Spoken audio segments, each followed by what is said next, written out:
hello to anybody who's here. Let me just get my headphones, make sure this is all set. Hello.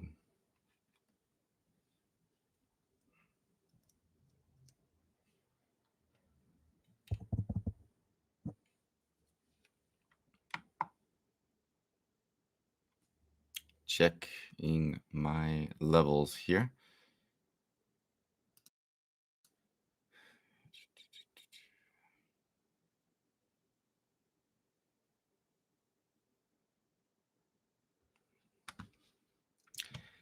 I see there's 2 people here. Can you hear my audio?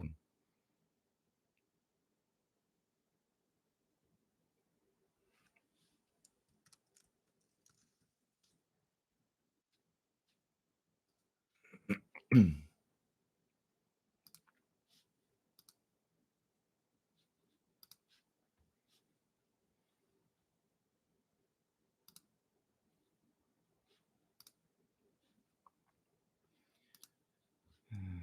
let's see. Let's watch this.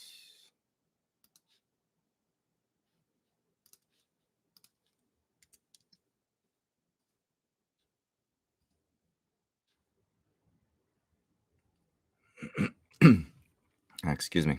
I've had a cold the past week or so.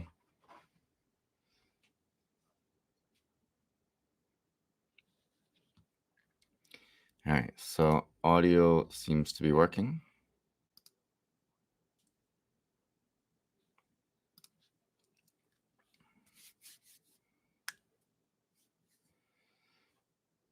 Okay.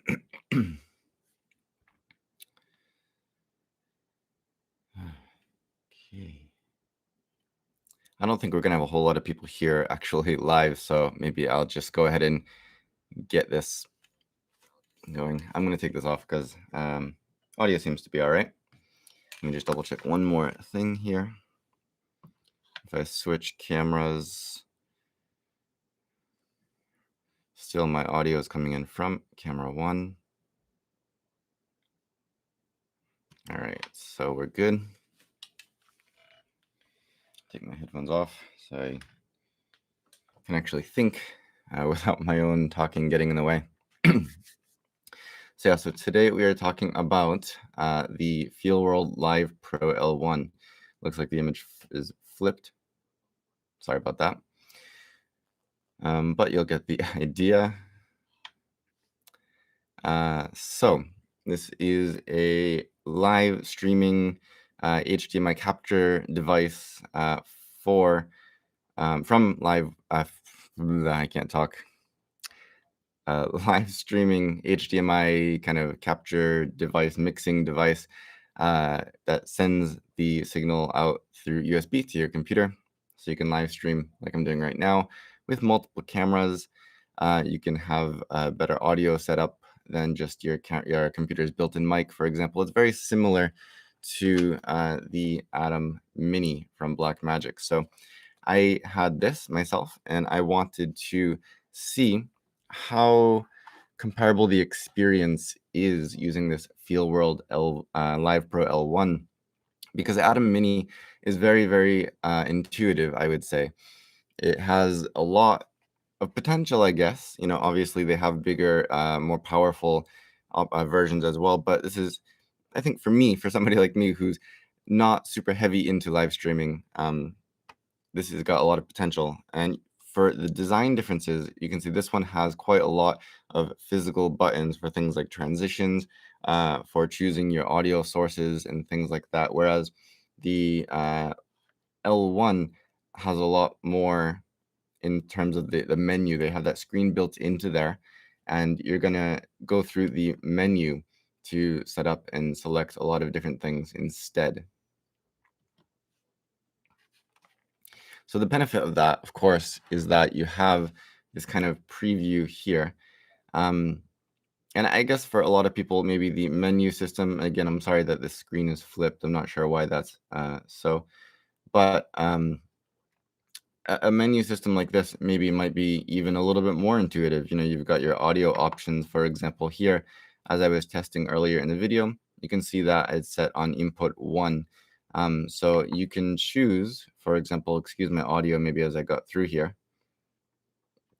different inputs, as well as external if you have the line in or embedded, which I think will just switch back and forth between the different sources as you switch cameras. So I'm going to stay on input 1 because I have an external mic plugged into that, as you can maybe see here. I have this microphone right here, which is going into the XLR input on my main camera and input 1. So I'm going to keep my source on audio 1. So even as I switch cameras, the audio remains constant. So for some people, this menu system might be a little bit more intuitive, instead of having just a mess of buttons that you have to kind of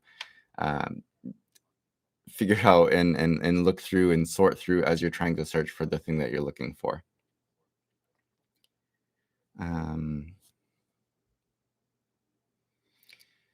So as I go through this, I'm going to try and go through as quick as I can so that way people can rewatch this as a sort of regular review video as well. But if you have any questions as we go along, please let me know and I'll do my best to answer them. I'm not going to get super technical with this. Again, I want to come at this review from the point of view of somebody who's really not deep into live streaming and just see if it's more of an intuitive experience. Like I said, something you can get and that's simple and easy to use, which is what I loved so much about the ATEM Mini. So moving on here, we've got this T-bar in the middle as well, which is another difference from something like the ATEM Mini. Let me switch back to the view of the Livepro L1. So we've got this T-bar in the center here, and that's going to give you a manual way to switch between your sources. So you can see here that you have, full manual control of when that switches over using that T-bar.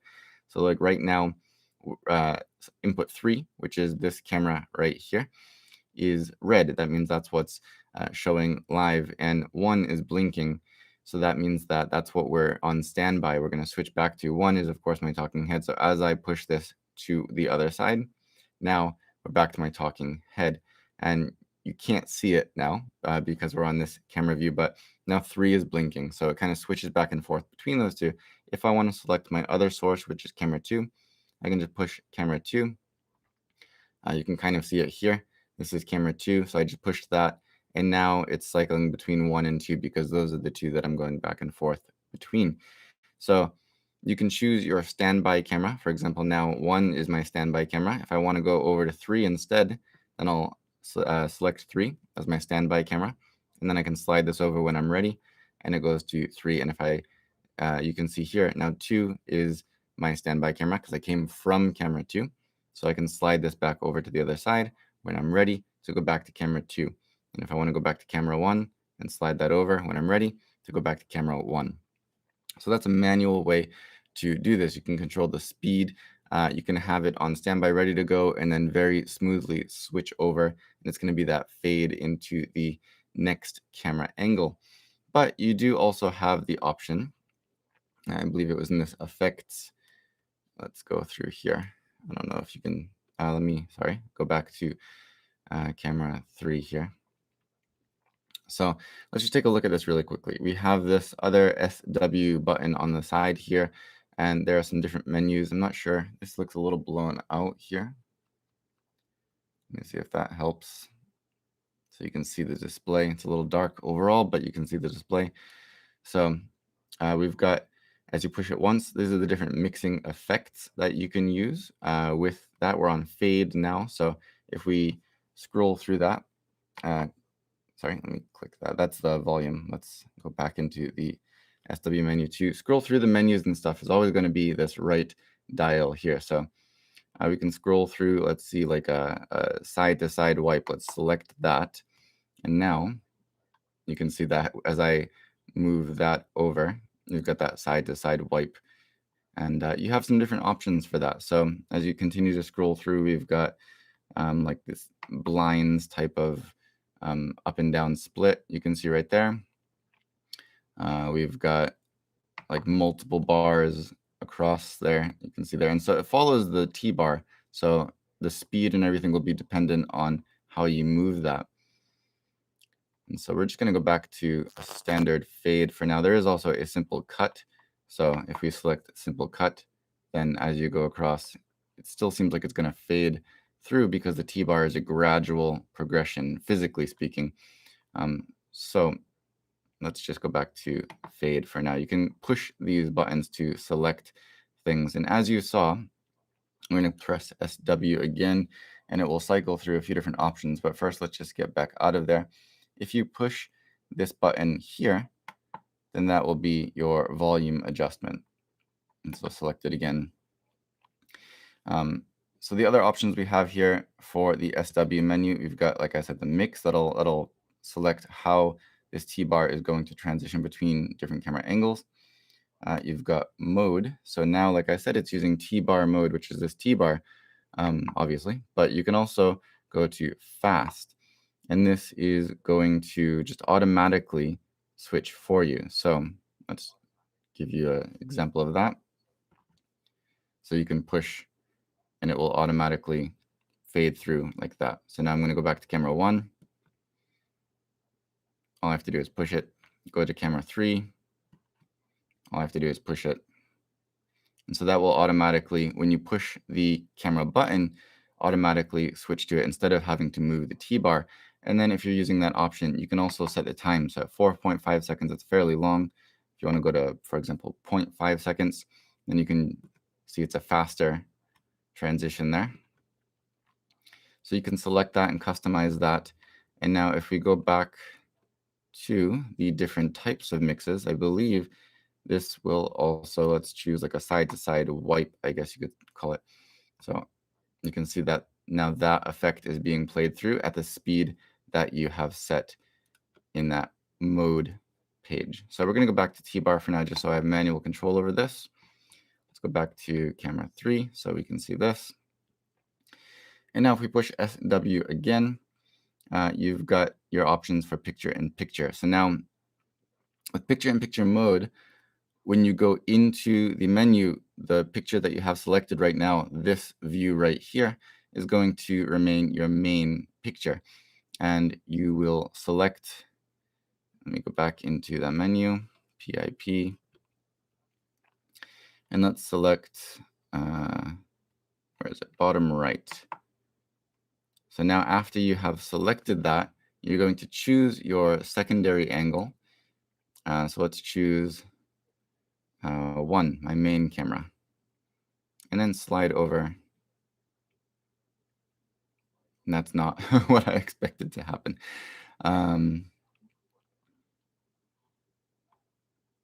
So now it looks like I'm sliding between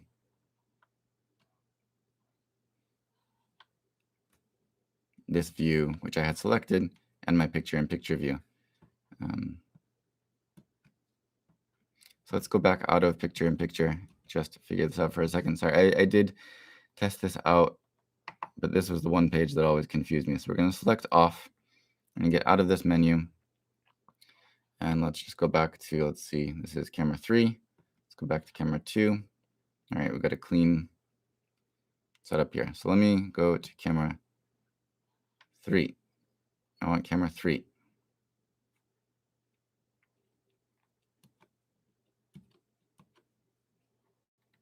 Now I'll select bottom right.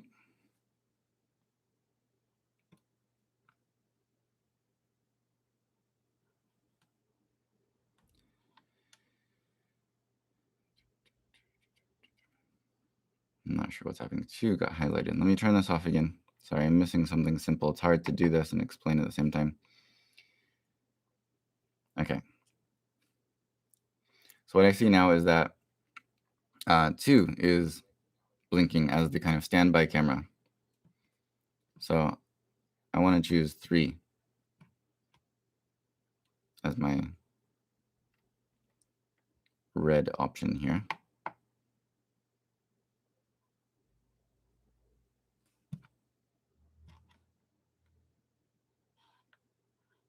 Okay.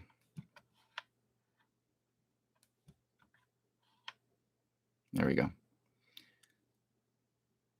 So it seems a little tricky, to be honest with you. I do wish that the picture-in-picture is a little bit more straightforward.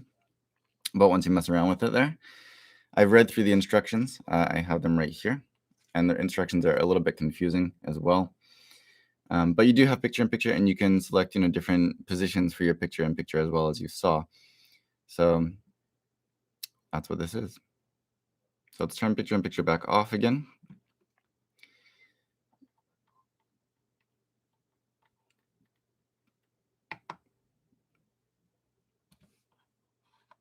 Let's get rid of it there. Still going back to it as my second option if I don't push anything. All right. Excuse the colors on my camera too. I have my main camera. This is on not C-Log, S-Log 3. My other cameras are Sony A1s, so they have Cine Style S, I think it was called. So that's the color difference there. FX is one of the little icons on here, but I believe that's for the L2.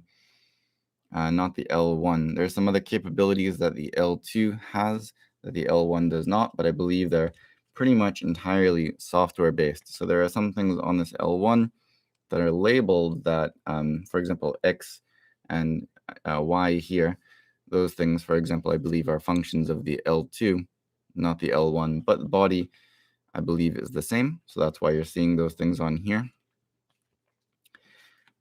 So in terms of connections, let me actually go back to this picture-in-picture. Let's try that again, just as a little test, right? Picture-in-picture. I don't need my own picture-in-picture.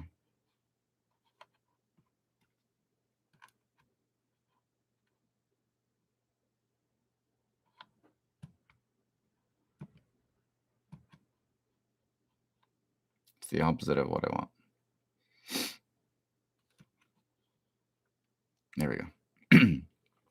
So it seems as you push the button, it chooses just the main and secondary camera options. But anyway, so I want to go back and talk about connections a little bit. So they're very similar with the ATEM Mini. I don't know if you can see this here, but you've got 4 HDMI, full-size HDMI inputs. You've got an HDMI output, and you've got USB-C to go into your webcam, your computer. You plug it in, it works just like a webcam.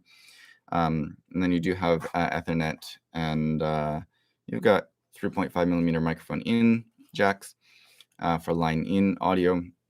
So the connections are pretty much the same on here. You've got, you can't see it on the side here, but here on the side, this blue cable is my USB cable. It's not USB-C. This is a standard USB, I believe it's A type, the bigger type, but it comes included with the Livepro L1. And I just have that plugged into my computer. You also do have 3.5mm audio jacks here in and out. And you do have a LAN port as well. In the back, you've got 4 HDMI inputs as well as an HDMI output. And I have that going to my monitor right here. And we'll talk about that in just a second. And then you've got, of course, the power cable. So in many ways, the connections feel pretty much identical. In terms of quality and build and materials and stuff, the physical design, the physical feeling of the plastics and everything in here feel very similar to the ATEM Mini in terms of quality, weight, everything like that. It feels pretty good.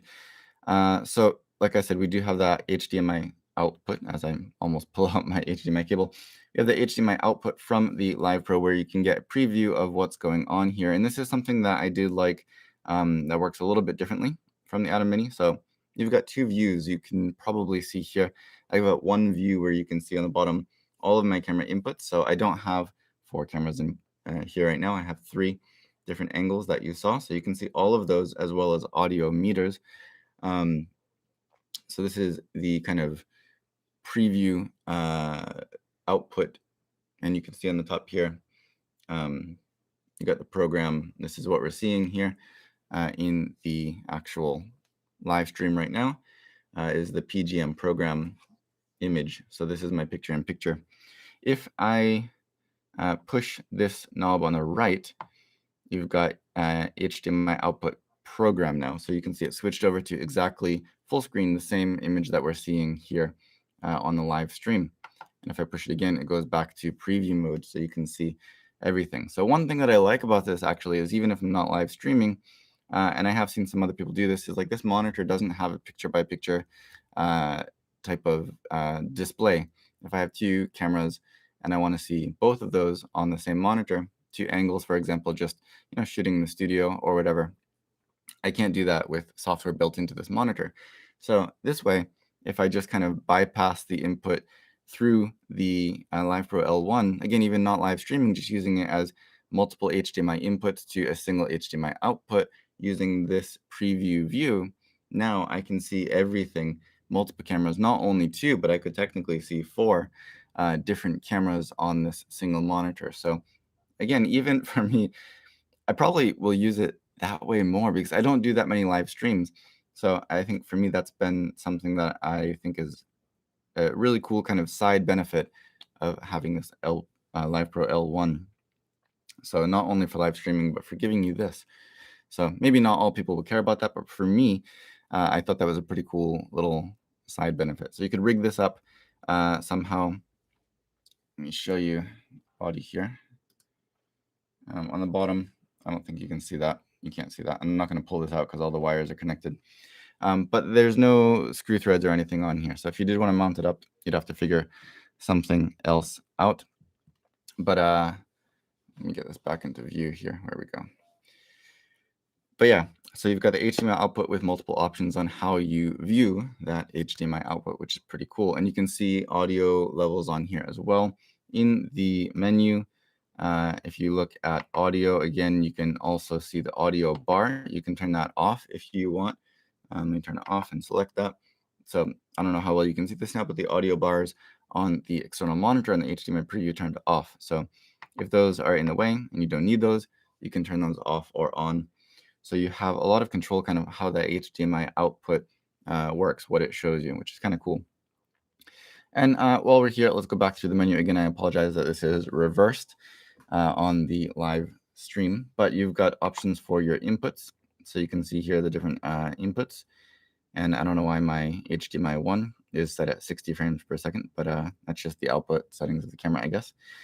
And I don't have anything on input 4. So this will show you what your different inputs are for HDMI options. Again, you can select it here as well, your preview or program view. And you can also select the format for that to be compatible with whatever you're viewing it on. I have it right now at 1920 by 1080 at 24 frames per second. But you can select some different modes from that. Again, you can see specs and stuff like that on the website. I don't need to go through that here with you. Excuse me, USB 3, you can select some different options as well. If I go through preview mode, I could actually show you this view through the USB as well.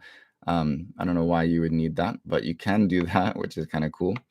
And you can, again, also select the output format. Again, right now I'm at 1920 by 1080 at 24 frames per second. Then you've got your audio options. We've already looked at that. You've got your IP settings. You can see your IP, which this is especially using it with the software on the computer. I downloaded it. I tried to connect it. Couldn't do it. It's a mess. The software for ATEM Mini was a lot easier to use. Just plug it in and it is ready to go in my experience. I'm not going to comment about that because I don't really care about it. I want, again, something that's simple. I can just plug in and just use it. So we're going to skip over that. But you've also got some language settings in here. I have it obviously on English. You can reset it and you can see a little bit more info. You can see the name, the IP address. Again, if you scroll down, you've got your MAC address, all that stuff, your version info and whatnot. So those are the different menu options. And I think that's about all of what I hoped to cover for this. Again, I am not super technical with things like this, so I apologize for that. But from my experience, my conclusion, I guess you could say, is that I like this. And I think that if I was choosing between the Livepro L1 and the ATEM Mini, I would probably choose based on price. I think that certain things like the picture-in-picture for the L1 could be a little bit more intuitive. But otherwise, it's very intuitive. I didn't have any problems with anything else. I think that the options for using the T-bar or not using the T-bar are very straightforward. You can customize the timing of the transitions. You can manually control the timing of the transitions with the T-bar. You can also have options for how you view the output like this, or as you see it on screen, which is pretty cool. And you can customize that both for HDMI output and USB output for whatever reason you might want to do that. And it's, I mean, besides that picture-in-picture mode, it's very straightforward. And it hasn't given me any technical problems otherwise. Like I said, plugged it in via USB. I didn't download or install anything. I just chose that as my camera and audio input. I've used it for Skype. I'm using it obviously now for this. So you could use it pretty much like a webcam, which in my experience has been the same as the ATEM Mini. And it's the reason that I chose the ATEM Mini, because it was just very straightforward and easy to do. And I do like, again, that it has that side benefit of being able to give you this type of output when this monitor doesn't natively support multiple camera views on screen at the same time. So it adds to the value kind of this monitor for me. So that's a nice little extra. But yeah, we've got only a few people here in this live chat right now. If you have any questions before I wrap this up, please do let me know. I don't believe there's been any comments or questions yet. Not that I can see anyway. I'll give it another minute or so just to see if anybody's going to chime in there. But if you're watching, thank you for watching. I appreciate it. I don't live stream very often, as you can probably see why. I'm terrible at it. But yeah, this is a live streaming tool, so I figured why not? Let's give it a try to go ahead and talk about it live. But I think that's about it. Yeah, so my final recommendation again would just be, depending between this and the ATEM Mini, the software for the ATEM Mini may be a little bit better on the computer if you are planning to use that. I'm lucky enough to get it to work with mine, but I could spend more time with it. But honestly, I don't want to, and that's the reason that I choose these simple devices like this in the ATEM Mini. And I think that there's a lot of people out there that are in the same boat.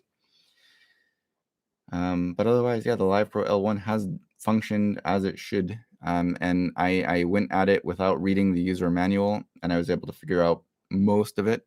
And the things that I couldn't figure out, user manual didn't really help anyway. But it really was very, very little that I was unable to figure out without it being intuitive just by plugging it in and using it. So I'm happy with it. I'm satisfied with it. And I think that if you grab one for yourself, that you'll be happy with it as well.